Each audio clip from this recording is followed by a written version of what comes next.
Assalamualaikum warahmatullahi wabarakatuh. Waalaikumsalam Waalaikumsalam warahmatullahi warahmatullahi wabarakatuh. wabarakatuh. Puji syukur marilah kita sama-sama ucapkan kehadirat Allah Subhanahu wa taala sehingga kita bisa mengikuti, eee, kegiatan perkuliahan kita pada sore hari ini. Selawat dan salam tak lupa pula kita, eee, hadiahkan untuk junjungan kita yakninya Nabi kita Muhammad Shallallahu Alaihi Wasallam, yang telah membawa kita ke dunia pendidikan yang gilang gemilang saat ini yang kita rasakan. Yang saya hormati, ibu dosen pengampu mata kuliah ini serta teman-teman seangkatan MPI kelas C. Bapak Ibu sekalian, izinkan kami untuk, mempresentasikan materi kami dengan judul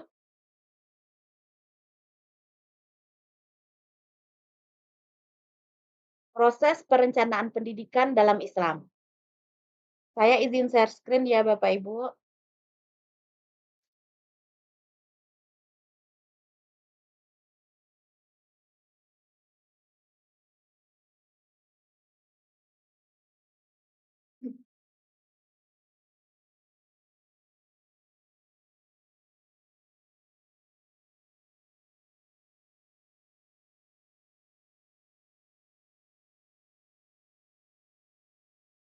Bapak Ibu semua untuk, materi pertama hari ini akan dipresentasikan oleh Ibu Vira Vania. Kepada Ibu Vira Vania disilahkan. Baik, terima kasih. Saya sebagai pemateri pertama akan menjelaskan tentang proses perencanaan dalam pendidikan. Yang pertama mengenai definisi perencanaan pendidikan. Yang pertama, perencanaan tersebut merupakan suatu konsep yang mendasari banyak aspek kehidupan, termasuk pendidikan. Proses perencanaan merupakan unsur penting dan strategis sebagai pemandu arah pelaksanaan kegiatan dan merupakan salah satu faktor kunci efektivitas terlaksananya aktivitas pendidikan demi tercapainya tujuan pendidikan yang diharapkan bagi setiap jenjang dan jenis pendidikan pada tingkat nasional maupun lokal. Sehingga dapat diartikan perencanaan pendidikan merupakan suatu proses berpikir yang mendalam, menganalisis, merumuskan, dan menimbang serta memutuskan hal-hal yang dapat digunakan dalam mencapai tujuan yang telah ditetapkan, atau dapat pula dikatakan bahwa perencanaan pendidikan ialah kegiatan yang akan dilakukan di masa yang akan datang untuk mencapai tujuan dalam bidang pendidikan. Jadi dapat disimpulkan bahwasannya perencanaan pendidikan tersebut merupakan sebuah proses penyusunan serangkaian kebijakan pendidikan dalam mengendalikan masa depan di bidang pendidikan sesuai dengan apa yang telah ditetapkan. Selanjutnya, mengenai komponen perencanaan pendidikan. Terdapat ada dua komponen perencanaan pendidikan. Yang pertama yaitu tujuan pembangunan nasional, yang kedua ialah masalah strategi. Tujuan pembangunan nasional bangsa yang akan mengambil keputusan dalam rangka kebijaksanaan nasional dalam bidang pendidikan. Kemudian ada masalah strategi. Di sini masalah strategi berarti penanganan kebijakan secara operasional yang akan mewarnai proses pelaksanaan dari perencanaan pendidikan, maka ketepatan pelaksanaan dari perencanaan pendidikan. Dalam penentuan kebijakan, sampai kepada pelaksanaan perencanaan itu sendiri, ada beberapa hal yang harus diperhatikan, yaitu siapa yang memegang kekuasaan, siapa yang menentukan keputusan, dan apa saja faktor-faktor yang perlu diperhatikan dalam pengambilan keputusan, terutama dalam hal pemegang kekuasaan sebagai sumber lahirnya keputusan. perlu memperoleh perhatian, misalnya mengenai sistem kenegaraan yang merupakan bentuk dan sistem manajemennya. Bagaimana dan siapa atau kepada siapa dibebankan tugas-tugas yang terkandung dalam kebijakan itu. Berikutnya mengenai proses perencanaan pendidikan. Proses perencanaan pendidikan ini ada 7 tahap. Yang pertama yaitu tahap pertama yaitu need assessment. Need assessment ini berarti melakukan kajian terhadap beragam kebutuhan atau taksiran yang diperlukan dalam proses pembangunan atau pelayanan pembelajaran di setiap satuan pendidikan. Yang tahap kedua yaitu formulation of goals and objective.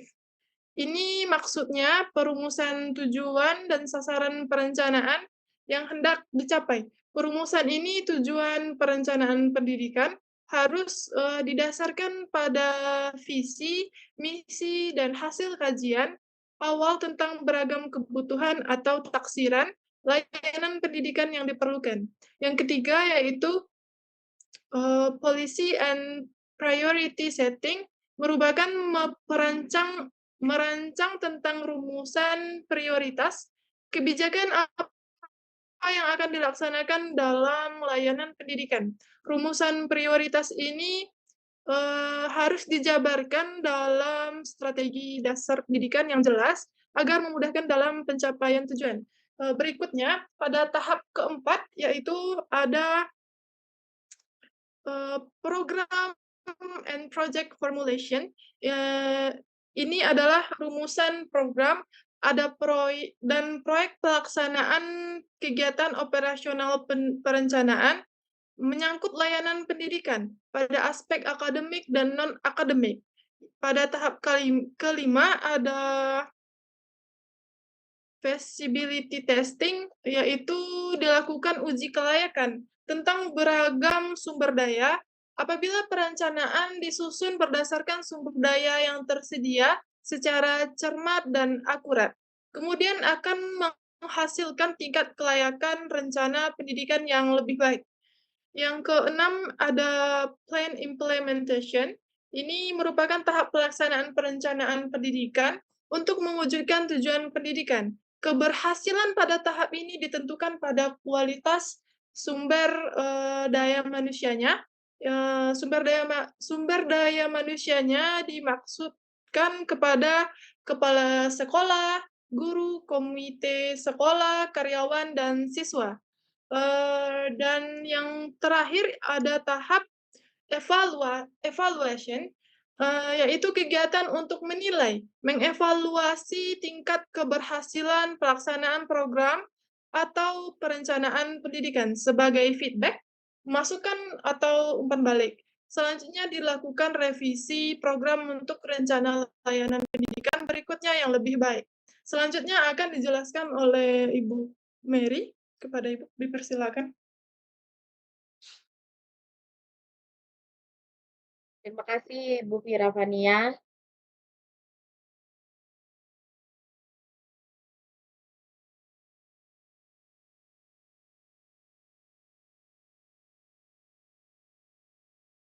Sebentar Bapak Ibu.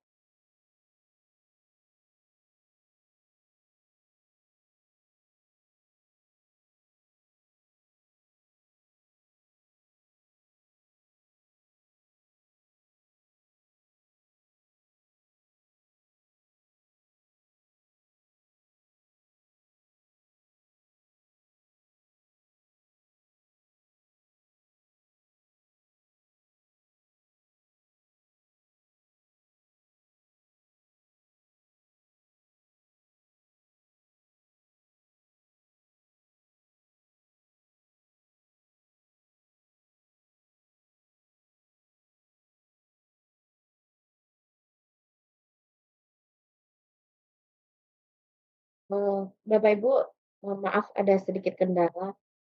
Selanjutnya kita akan masuk ke pengorganisasian pendidikan. Yang dimaksud dengan pengorganisasian pendidikan adalah suatu proses penentuan, pengelompokan, dan pengaturan bermacam-macam aktivitas yang diperlukan untuk mencapai tujuan. Menempatkan orang-orang pada setiap aktivitas, menyediakan alat-alat yang diperlukan, menetapkan wewenang secara relatif yang didelegasikan kepada setiap individu yang akan melakukan aktivitas tersebut. Tujuan dan manfaat organisasi. Organizing yang efektif akan menyebabkan masing-masing anggota suatu organisasi mengetahui kelompok-kelompok aktivitas apa yang akan dilaksanakan. Dengan organizing yang tepat akan didapatkan ketegasan, kejelasan dalam hubungan-hubungan kerja dalam suatu organisasi, serta hubungan yang tetap dan diinginkan di antara aktivitas-aktivitas dan pelaksanaan akan tercapai. Organisasional ini jauh lebih besar manfaatnya daripada sekelompok usaha individual. Organizing yang baik berarti juga pendelegasian wewenang dilakukan dengan mantap, sehingga mereka menerima limpahan wewenang yang dapat bertanggung jawab. Organizing yang efektif berarti pemanfaatan dengan sebaik mungkin komponen manusia dan hubungan yang tepat antara pekerjaan tertentu, orang-orang, pelaksanaan, dan fasilitas yang lebih diteliti.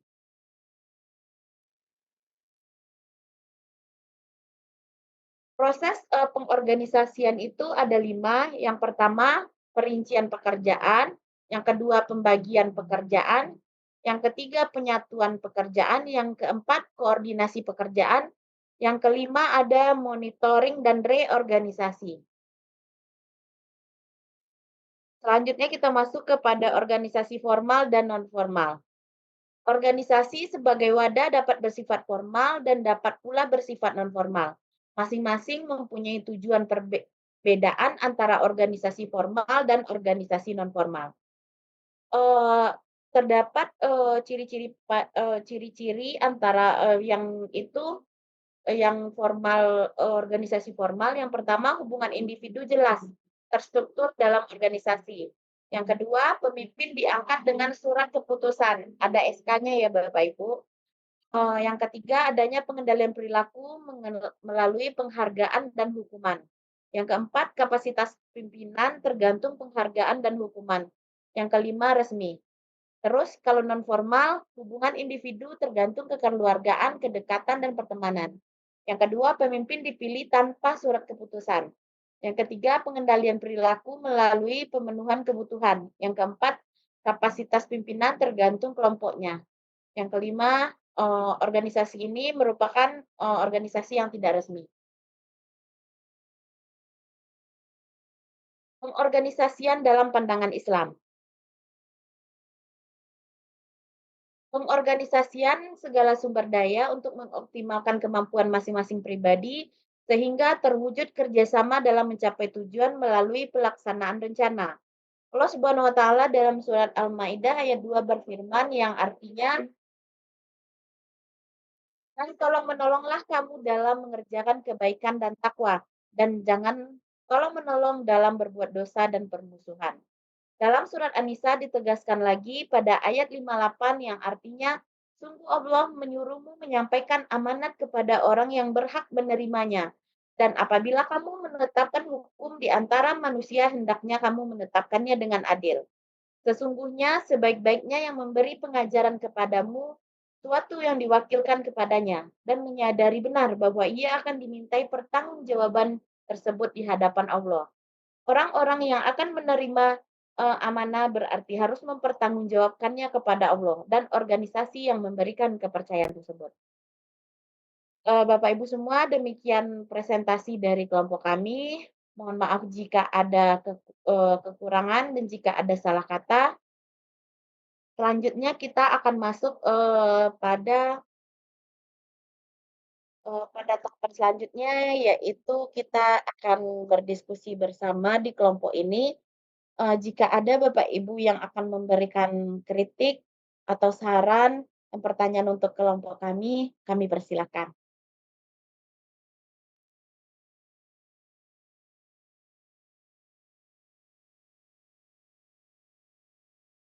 Ya Bu Lona, silakan. Assalamualaikum warahmatullahi wabarakatuh. Waalaikumsalam warahmatullahi wabarakatuh. Terima kasih kami ucapkan kepada kelompok penyaji yang telah menyajikan tugas atau makalahnya tadi.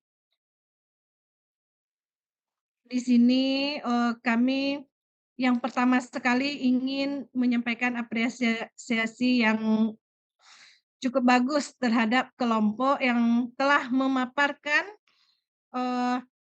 tentang pengorganisasian.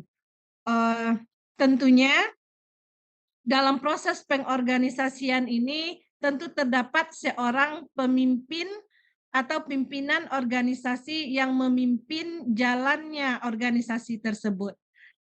Tentunya setiap pemimpin ini punya pendapatnya masing-masing. Antara seorang pemimpin dengan pemimpin lain akan ada perbedaan pendapat. Baik dari segi kebijakan atau cara pandang mereka dalam mengambil keputusan atau pola pikir dan lain sebagainya. Tentu banyak sekali perbedaannya. Jadi yang ingin saya ditanyakan di sini, apa saja hal-hal yang harus diperhatikan oleh seorang pimpinan itu dalam menjalankan organisasinya agar organisasi tersebut bisa berjalan sesuai dengan tujuan bersama, tidak merugikan pihak-pihak yang terkait di dalamnya. Jadi apa saja yang harus diperhatikan, yang harus dilakukan, atau yang harus menjadi pertimbangan bagi seorang pimpinan itu. Terima kasih Bu Mary. Assalamualaikum warahmatullahi wabarakatuh. Waalaikumsalam warahmatullahi wabarakatuh. Kita sudah ada satu pertanyaan dari Bu Lona yang menanyakan apa saja hal-hal yang perlu diperhatikan atau dilakukan seorang pemimpin terkait dengan kebijakan-kebijakan yang terjadi di dalam suatu organisasi. Begitu lebih kurangnya ya Bu Lona ya. Terima kasih Bu Lona. Selanjutnya kita akan masuk kepada Ibu Roza. Kepada Ibu Roza kita silakan.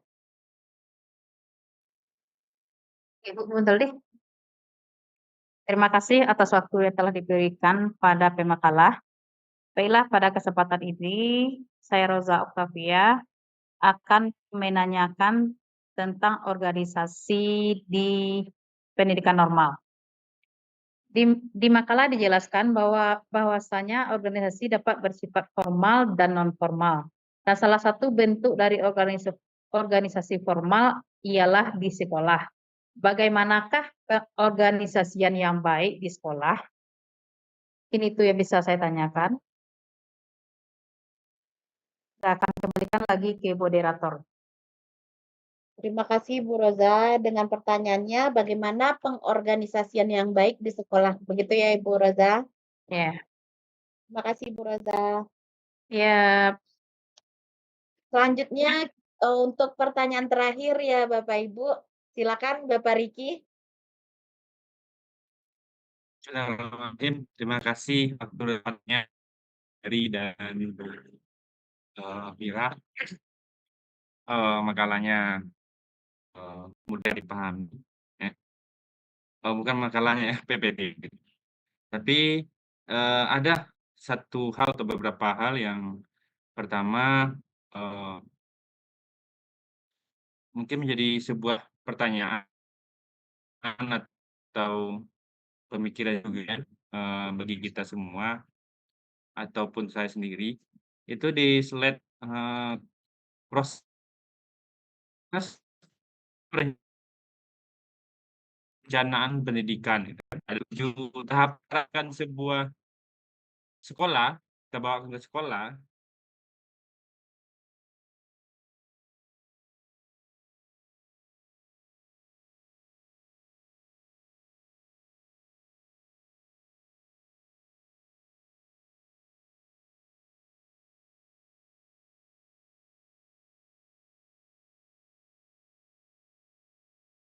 Proses perencanaan apa namanya? Kalau ada di makalah. Di makalahnya belum sempat saya lihat gitu, Bu. Nah, mungkin itu saja, Bu. pertanyaan juga sekaligus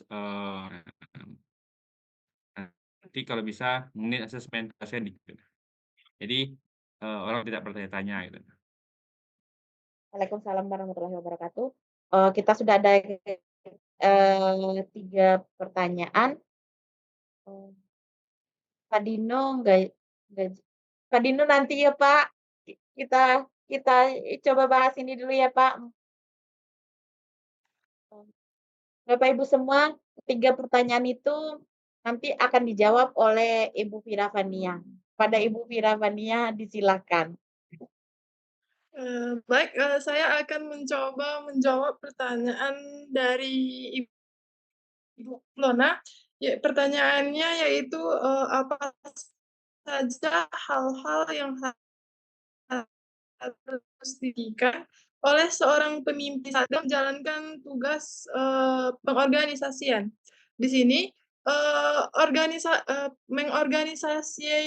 mengorganisasikan itu merupakan suatu proses menghubungkan orang-orang yang terlibat dalam organisasi tertentu, menyatupadukan tugas serta fungsinya dalam organisasi.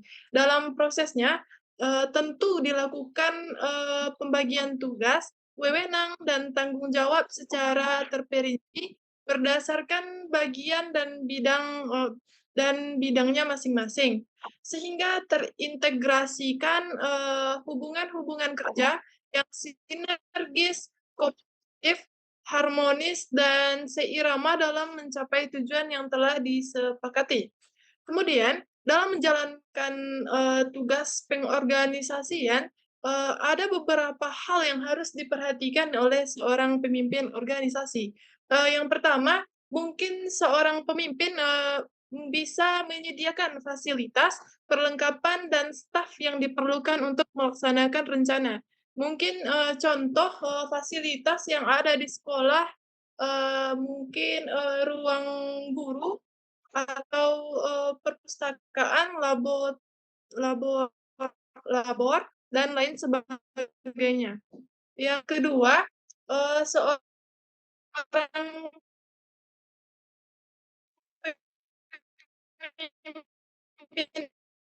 itu mengelompokkan, memperhatikan bahwa orang-orang yang akan diserahi tugas harus didasarkan yang diberi tugas. Tidak dibebani terlalu berat dan tidak pula terlalu ringan. Yang kedua, seorang pemimpin itu harus membentuk struktur kewenangan dan mekanisme organisasi. Pembentukan struktur kewenangan dan mekanisme organisasi dibentuk agar bekerja secara efektif dan efisien, dan juga memperkecil timbulnya adanya konflik antar sesama anggota. Yang keempat, mungkin menentukan kerja dan prosedur. Menentukan metode yang benar, maka akan organisasi dapat berjalan secara lancar. Kemudian yang terakhir, seorang pemimpin mungkin bisa memilih informasi kepada staf. Mungkin itu saja yang dapat saya sampaikan. Saya kembalikan kepada moderator.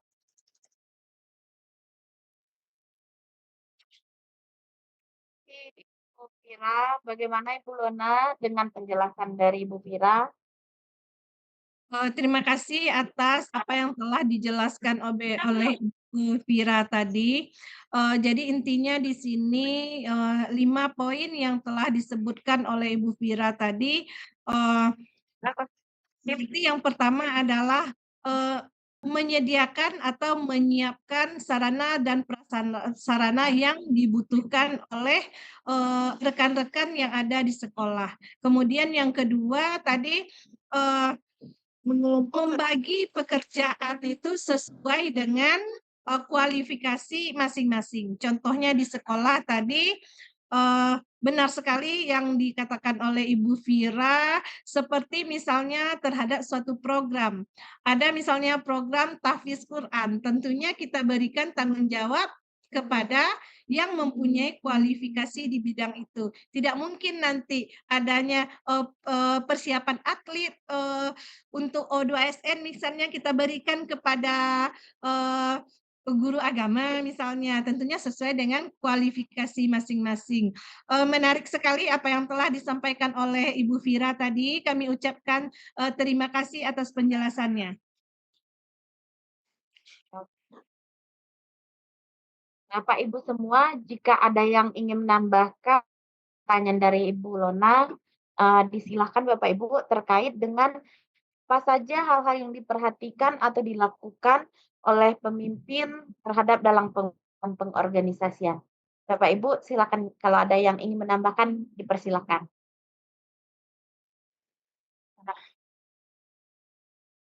Sudah, kita lanjut ke penanya kedua ya Bapak Ibu, yaitu pertanyaan dari Ibu Roza yang bertanya bagaimana pengorganisasian yang baik di satuan pendidikan atau di sekolah. Kepada Ibu Vira disilakan. Baik, saya akan menjawab pertanyaan dari Ibu Roza mengenai bagaimanakah pengorganisasian yang baik di sekolah. Organisasi ini merupakan sebuah aktivitas dalam membagi kerja, mengelompokkan jenis pekerjaan, memberi wewenang, menetapkan saluran perintah dan tanggung jawab kepada para pelaksana. Sekolah sebagai lembaga kan sudah semestinya mempunyai organisasi yang baik agar tujuan pendidikan formal ini tercapai sepenuhnya. Kita mengetahui unsur personal di dalam lingkungan sekolah ialah kepala sekolah, ada guru, karyawan, dan juga murid. Di samping itu, sekolah sebagai lembaga pendidikan formal ada di bawah instansi atasan, baik itu kantor dinas atau kantor wilayah departemen yang bersangkutan. Di negara kita ini, kepala sekolah merupakan jabatan tertinggi di sekolah, sehingga sebagai pemimpin kepala sekolah dan dalam struktur organisasi sekolah, ia ditempatkan pada tempat yang paling atas. Organisasi sekolah yang baik menghendaki agar tugas-tugas dan tanggung jawab dalam menjalankan penyelenggaraan sekolah untuk mencapai tujuannya dibagi secara merata dengan baik sesuai dengan kemampuan, fungsi, dan wewenang yang telah ditentukan. Melalui struktur organisasi yang ada, orang akan mengetahui apa saja tugas dan wewenang kepala sekolah, tugas guru, tugas karyawan sekolah. Kemudian, organisasi yang baik itu dapat dihindari tindakan kepala sekolah yang menunjukkan kekuasaan yang berlebihan atau otoriter. Suasana kerja dapat berjiwa demokrasi karena timbulnya partisipasi aktif dari semua pihak yang bertanggung jawab. Partisipasi aktif yang mendidik dapat digiatkan melalui kegairahan murid sendiri yang bergerak dalam wadah OSIS atau organisasi siswa intrasekolah. Oleh karena itu, dalam memikirkan pembentukan organisasi sekolah, maka fungsi dan peranan OSIS tidak boleh dilupakan. Sekian jawaban dari saya kembalikan kepada moderator. Ibu Roza, bagaimana dengan tanggapan dari Ibu Vira? Ibu Rozanya kayaknya tak ada.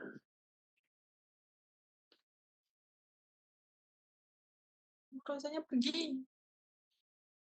Kita lanjut aja ke pertanyaan selanjutnya ya Bapak Ibu semua.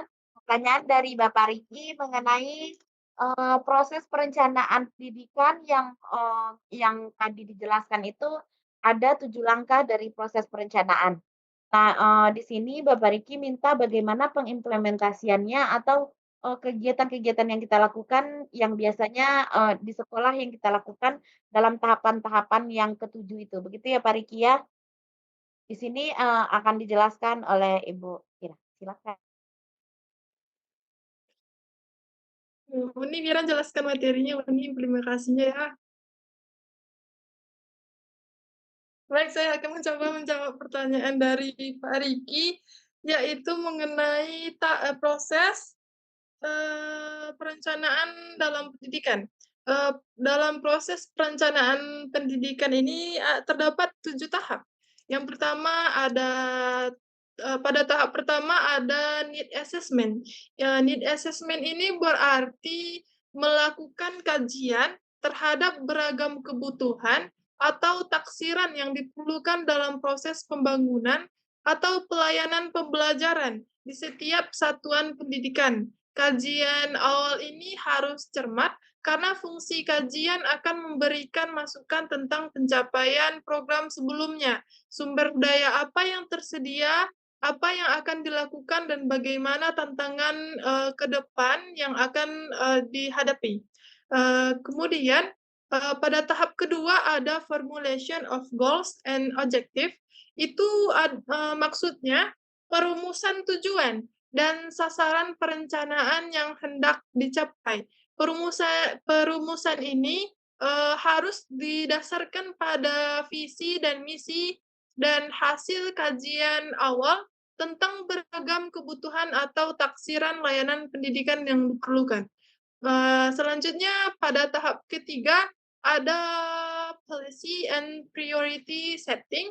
Itu merupakan merancang tentang rumusan prioritas kebijakan apa yang akan dilaksanakan dalam layanan pendidikan. Rumusan ini harus dijabarkan ke dalam strategi dasar layanan pendidikan yang jelas agar memudahkan dalam pencapaian tujuan. Yang keempat ada program bukan.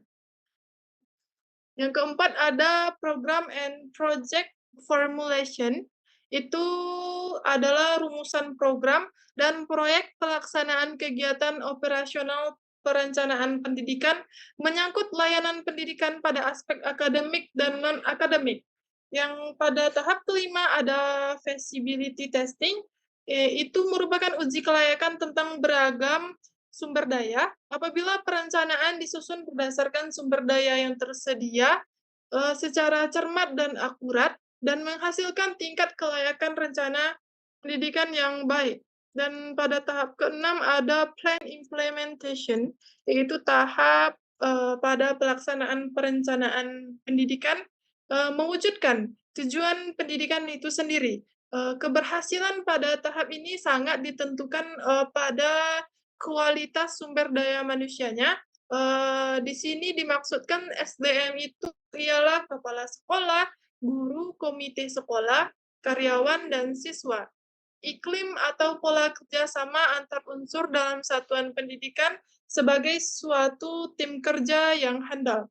Kemudian pada tahap terakhir ada evaluation, yaitu kegiatan untuk menilai tingkat keberhasilan pelaksanaan program yang telah direncanakan. Sebagai feedback, selanjutnya dilakukan revisi untuk rencana layanan pendidikan berikutnya yang lebih baik. Selanjutnya dikembalikan kepada moderator.